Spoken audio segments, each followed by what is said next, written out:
आज की इस वीडियो में बात करने वाले हैं कि विलोपन विधि द्वारा समीकरण को कैसे सॉल्व करते हैं। ठीक है, यदि आप प्रतिस्थापन विधि द्वारा समीकरण को सॉल्व करना मतलब नहीं सीखे हैं तो इसी वीडियो की डिस्क्रिप्शन में उसका लिंक है, तो वहाँ से आप उसको आसानी से देख सकते हैं। हमने उस वीडियो को बहुत अच्छी तरह से बताया है। तो फ्रेंड्स, यदि वीडियो अच्छा लगे तो लाइक कीजिए, सब्सक्राइब कीजिए। ठीक है, तो चलो फ्रेंड्स, वीडियो को स्टार्ट करते हैं। तो क्या दिया क्वेश्चन, एक्स प्लस वाई बराबर 7 दिया है, 2x प्लस 3y बराबर 8 दिया है। तो इसको हमको विलोपन विधि द्वारा हमको सॉल्व करना है। तो इस टाइप के क्वेश्चन को कैसे सॉल्व करते हैं, मतलब इसके सॉल्व करने के लिए मतलब एक क्या करते हैं, एक नियम ये होता है कि इसे हम समीकरण पहला मानेंगे, इस समीकरण दूसरा मान लेंगे। ठीक है, तो सबसे पहले क्या करेंगे, चाहे इस समीकरण को मतलब एक्स या वाई के मतलब गुणांक जो होता है, इसका गुणांक क्या है, 1 है, इसका गुणांक क्या है, वाई 1 है, इसका गुणांक क्या है, 3 है, इसका गुणांक क्या है, 2 है। इसका मतलब चाहे समीकरण पहला को देखो चाहे समीकरण दूसरा को देखो। ठीक है, तो यदि हम समीकरण पहला देखेंगे तो एक्स चाहे वाई की कोई एक, चाहे एक्स को ले चाहे वाई को लो। ठीक है, तो मतलब एक्स के गुणांक को चाहे वाई के गुणांक को हमको समीकरण दूसरा में से मैच कराना है, सिर्फ एक को मैच कराएंगे। यदि हम एक्स लेते हैं तो इसका गुणांक क्या है, इसका गुणांक क्या है, इसको सेम हमको करना है। तो यहाँ भी इसका गुणांक 2 है, इसका मतलब एक्स के गुणांक यहाँ पे 2 हमको लाना है। ठीक है, चाहे इसको तुलना कर लो चाहे इसको तुलना कर लो, बस एक्स और वाई के गुणांक को हमको सिर्फ हमको मतलब सेम टू सेम करना है। यदि हम इसको बराबर करना चाहते हैं तो इसमें इसका गुणांक क्या है, 3 है, तो इसका मतलब इसका गुणांक 3 हमको लाना पड़ेगा। यही होता है नियम। ठीक है, चाहे हम इसके गुणांक को चाहे सेम करो चाहे इसके गुणांक को सेम करते हैं। तो चलिए हम स्टार्ट करते हैं। देखो हम चाहे इसकी एक्स के गुणांक को हमको सेम करना है, तो यहाँ लिखेंगे, यहाँ एक्स गुणांक क्या 2 है, इसका मतलब यहाँ 2 लाना पड़ेगा।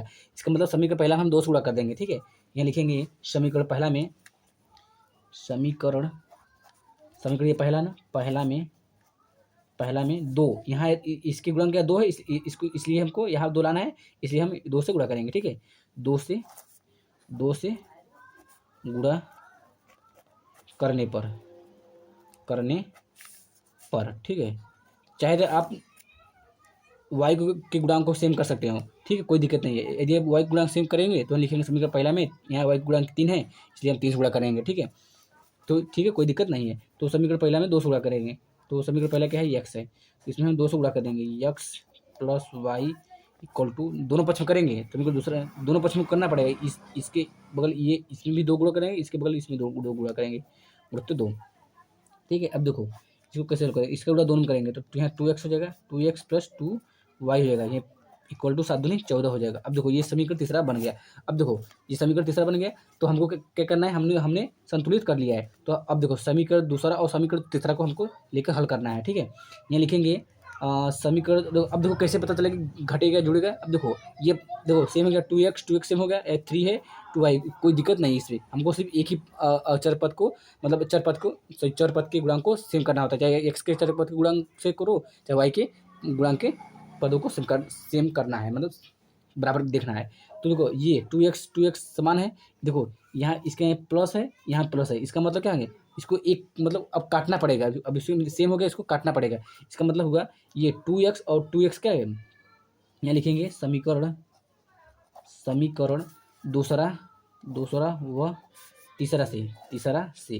ठीक है, तो दूसरा क्या है 2x है, फिर माइनस क्या है 3y इक्वल टू कितना दिया है, 8 दिया है। अब तीसरा क्या है 2x फिर प्लस 2y इक्वल टू कितना दिया है, 14 दिया है। अब देखो हमको इसको काटना पड़ेगा, इसका मतलब आपस में घटा देंगे। ठीक, घटेगा ना तभी ये अगर यहाँ माइनस होता तो आपस में जोड़ देते हैं, कोई दिक्कत नहीं होता।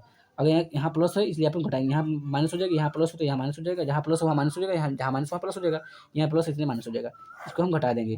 ठीक, घटाने की ये माइनस है ये प्लस है, अपन कट जाएंगे, ये माइनस से माइनस क्या होगा, जुड़ जाएंगे, माइनस माइनस प्लस होता है ना।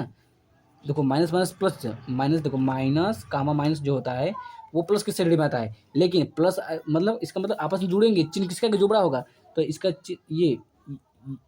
इसका चिन्ह ये है, ये 2 है, इसका चिन्ह ये है, इसका मतलब 3 बड़ा है कि 2 बड़ा है, तो 3 बड़ा, इसका चिन्ह माइनस है, इसलिए आपस में जुड़ेंगे, माइनस प्लस जुड़ेंगे, 3 2 कितना जो 5 हो जाएगा, ये वाई वैसे हो जाएगा। अब जो बड़ा होगा चिन्ह वही लगेगा, 3 बड़ा है 3 चिन्ह माइनस लग जाएगा। ठीक, अब इक्वल टू लिखेंगे, अब इसमें घटा देंगे, ये माइनस प्लस क्या घटेगा, तो 8 14 में से 8 घटाएंगे कितना आएगा बताओ, 8 5 13, 8 6 14, इसका मतलब 6 हो जाएगा। जो बड़ा है वो चिन्ह लगेगा, ये बड़ा है इसका चिन्ह माइनस है इसलिए माइनस लगेगा। अब देखो माइनस सेम है इसलिए काट देंगे इसको।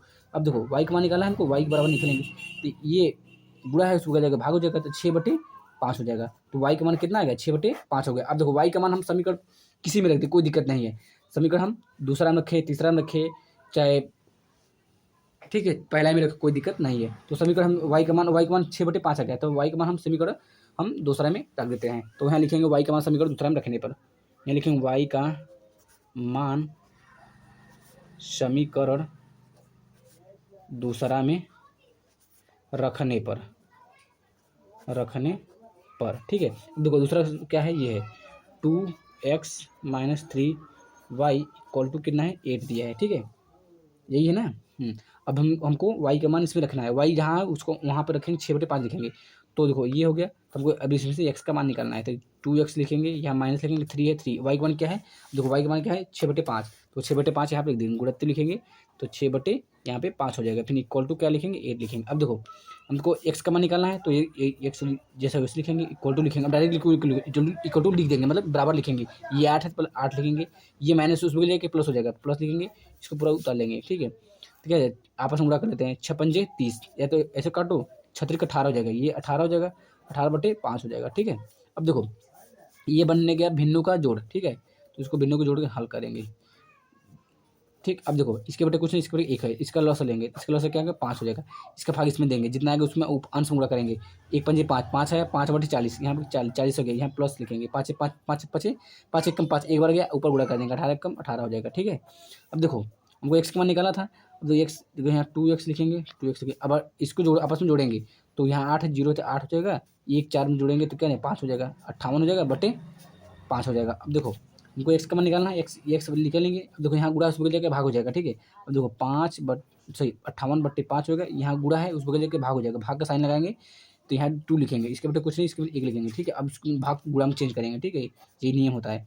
देखो 58 लिखेंगे, 58/5 लिखेंगे, अभी इसको गुणा में चेंज करेंगे, गुणा में चेंज जब होता है, भाग से गुणा में चेंज होता है, तो इसका अंश हर अंश का हर और हर का अंश में चेंज हो जाता है, तो ये नीचे जाएगा, ये ऊपर चला जाएगा, यानी अंश का हर हो जाएगा, ये अंश है तो ये इसको हर में लिखेंगे, तो यहाँ 1/2 लिख देंगे, ठीक है। अब जो कट रहा है काटेंगे, काटने कैसे कटता है, देखो एक काटने की तरीका 2 होता है, इसको एक ऊपर नीचे काटेंगे, ठीक है, यदि ऊपर नीचे नहीं कट रहा है तो तिरछा काटते हैं, ठीक है, तो ऊपर नीचे कट रहा है नहीं कट रहा है, इसका मतलब 2 तिरछा काटेंगे, 2 कम 2 2 2 2 2 दूनी 4, इसके 4 गया, इसके बाद 1 बचा, 18 2 18 29 हो गया, इसका मतलब x बराबर जो हो गया 29 हो जाएगा, यही इसका आंसर हो जाएगा। फ्रेंड्स उम्मीद है कि आपको अच्छी तरह से समझ में आ गया होगा। तो x का मान कितना आ गया, x का मान इतना आ गया और y का मान 6/5 आ गया।